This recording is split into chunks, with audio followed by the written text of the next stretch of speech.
بسم اللہ الرحمن الرحیم۔ السلام علیکم ورحمۃ اللہ وبرکاتہ۔ معزز و محترم ناظرین و سامعین، پروفیسر ڈاکٹر حافظ محمد مشتاق آپ سے مخاطب ہے اور آپ سماعت کر رہے ہیں ڈاکٹر حافظ مشتاق یوٹیوب چینل۔ علم التفسیر کا آج ہمارا دوسرا لیکچر ہے اور آج کا جو ٹاپک ہے علم المخاصمہ۔ یہ ٹاپکس اور یہ لیکچرز خاص طور پہ لیکچرشپ کے لیے، ایس ایس اسلامیات کے لیے اور بی ایس کے اسٹوڈنٹس کے لیے انتہائی اہمیت کے حامل ہیں۔ اس کی وجہ یہ ہے کہ الحمدللہ ہمارے ان نوٹس میں سے پچھلی دفعہ جو لیکچرار کے پیپر ہوئے تھے، ان 4-5 پیجز کے اندر سے کافی کویسچن آئے تھے، تو لہٰذا یہ توجہ کے ساتھ سننے والے ہیں۔ علم المخاصمہ جو ہے، شاہ ولی اللہ کہتے ہیں کہ قرآن مجید کا ایک مضمون، ایک ٹاپک علم المخاصمہ کے نام سے ہے،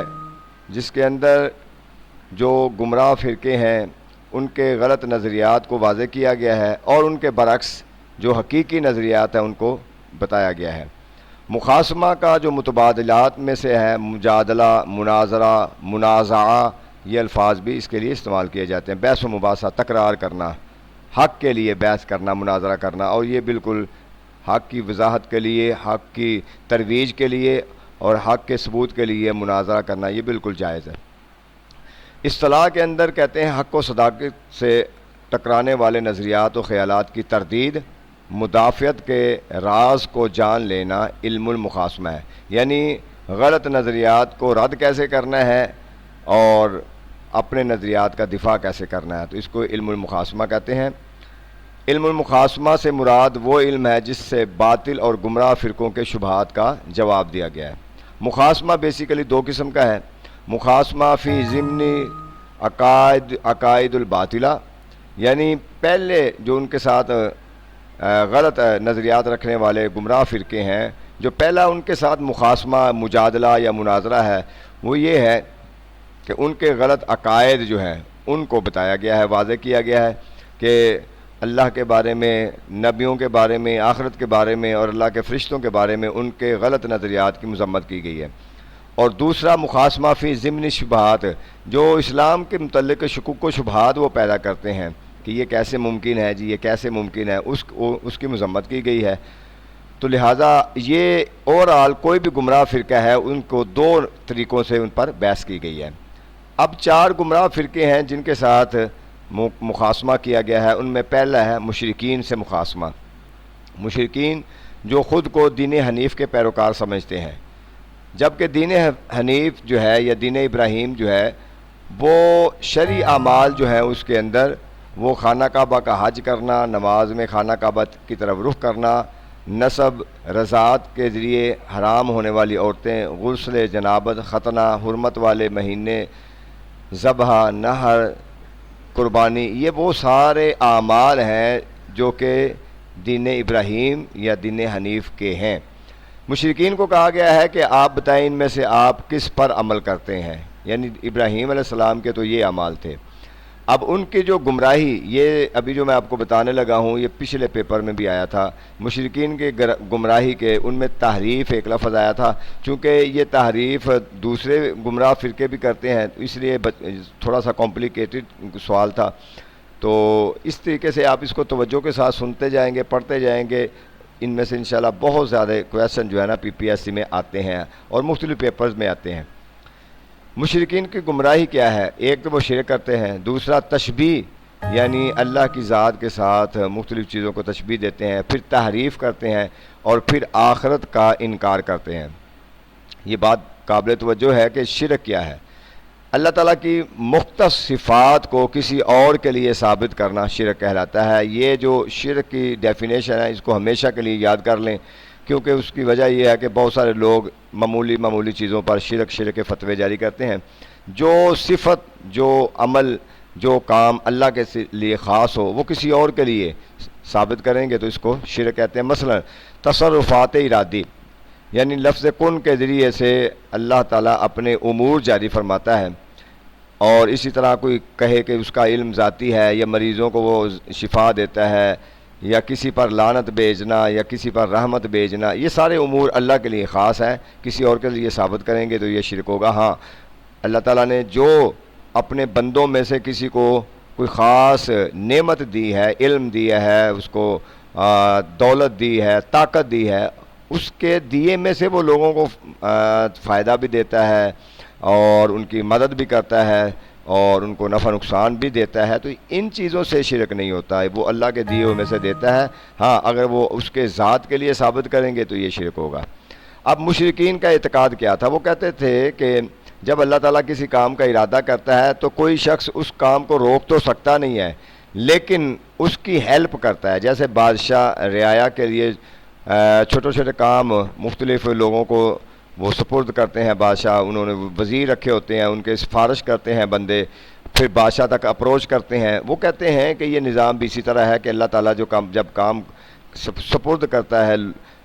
اپنے بندوں کے یا مختلف فرشتوں کے یا مختلف مخلوق کے،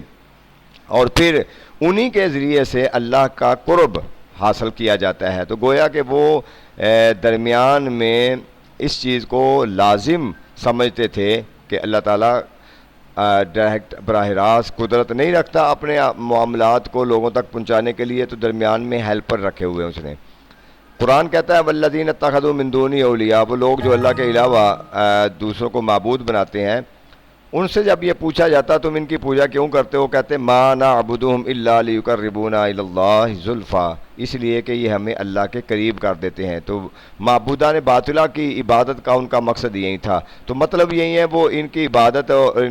شرک بھی اس لیے کرتے تھے کہ یہ اللہ کے قریب کر دیتے ہیں۔ پھر مشرکین اور کیا کام کرتے تھے؟ یہ تشبیہ سے مراد صفات بشریہ کو ذات الہیہ کے لیے ثابت کرنا، مثلا ملائکہ کو خدا کی بیٹیاں ثابت کرنا، اور کہتے تھے وہ اللہ تعالیٰ وہ اپنے بندوں کی شفاعت قبول کرتا ہے۔ پھر وہ تحریف کرتے تھے، یعنی اسماعیل علیہ السلام تک اولاد ابراہیم جو تھی وہ اس پر اپنے بزرگوں کی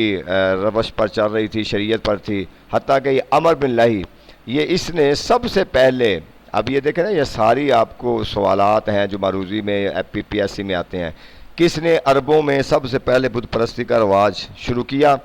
اور پھر یہ بحیرہ صاحبہ یہ کون سے یہ جانور تھے، ان کو چھوڑ دیا، وہ بتوں کے نام پہ چھوڑ دیتے تھے ان کو۔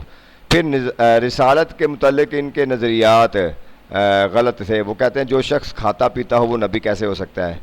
اللہ تعالیٰ نے فرشتوں کو رسول کیوں نہیں بھیجا، یہی وہ مشرکین کے نظریات ہمیشہ رہے،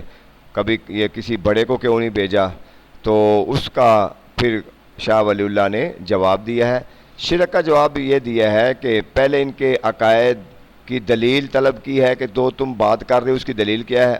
اور تمہارے آباء و اجداد کیا اس بات پر تھے، پھر انہیں سمجھایا ہے کہ جو تم اللہ کے ساتھ شریک ٹھہراتے ہو یہ اللہ کی ذات کے ساتھ معاہدہ طے نہیں ہوا۔ تیسرے یہ سمجھایا گیا ہے کہ گزشتہ زمانے کے تمام انبیاء عقیدہ توحید پر قائم تھے۔ چوتھا ان کو شرک کے حوالے سے یہ سمجھایا گیا ہے کہ جن بتوں کی تم پوجا کرتے ہو وہ اس کے لائق نہیں ہے۔ حشر و نشر یعنی معاد قیامت کے دن ان کی توجہ دلائی گئی ہے کہ دیکھو زمین کیسے بنجر ہو جانے کے بعد ازر نو شاداب ہو جاتی ہے، تو جس طرح اللہ تعالیٰ مردہ زمین کو سرسبز کر سکتا ہے، اس طرح وہ قادر ہے کہ انسان کو دوبارہ زندہ کر سکے۔ تو تشبیہ کا وہ جو اللہ کی بیٹیاں اللہ کو لیے مانتے تھے اس کا جو جواب دیا گیا، فرمایا علی ربک البنات ولکم البنون، کیا اپنے لیے تم رب کے لیے بیٹیاں پسند کرتے ہو اور اپنے لیے بیٹے پسند کرتے ہو، تو عقلی طور پہ ان کو جواب دیا گیا ہے۔ رسالت کے متعلق شبہات کا جواب کیا ہے؟ وہ اعتراض یہ کرتے تھے کہ یہ انسان نبی کیسے بن سکتا ہے، تو اللہ نے فرمایا وما ارسلنا من قبلک الا رجالا نوحی الیہم، اس سے پہلے جتنے بھی رسول آئے وہ سارے مرد ہی تھے، ہم نے مردوں کو ان پر وحی اتاری ہے۔ اور پھر یہ اعتراض تھا کہ اللہ تعالیٰ نے اگر کسی کو مرد میں سے نبی بنانا تھا بڑے سردار کو کیوں نہیں بنایا، فلاں مالدار کو کیوں نہیں بنایا، اس کا جواب اللہ نے فرمایا اللہ اعلم حیث یجعل رسالت منصب کے لیے جس کو اللہ چاہتا ہے ہم انتخاب کر لیتے ہیں۔ عقیدہ آخرت کے بارے میں ان کا جو غلط فہمی تھا اس کو جواب دیا کہ مرنے کے بعد دوبارہ کیسے زندہ ہوں گے، فرمایا من یحیی العظام وہی رمیم قل یحییھا الذی انشأھا اول مرہ، وہ ذات ہے جو پہلی دفعہ پیدا کر سکتی ہے تو وہ دوسری دفعہ پیدا کرنے کے بھی وہ قابل ہے۔ تو یہ ان کے نظریات، اور ان کے نظریات میں سے آپ کو بہت سارے چیزیں ملیں گی جو آپ کو ایس ایس کے اندر، کمپٹیشن ایگزام کے اندر، اور پی پی ایس سی کے اندر، سی ایس ایس کے اندر